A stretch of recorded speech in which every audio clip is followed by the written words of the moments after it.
Iklim je dong ah.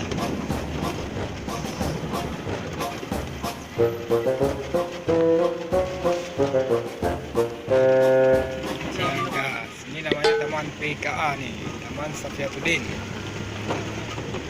Jangan lupa like dan subscribe ya buat gas-gas semua.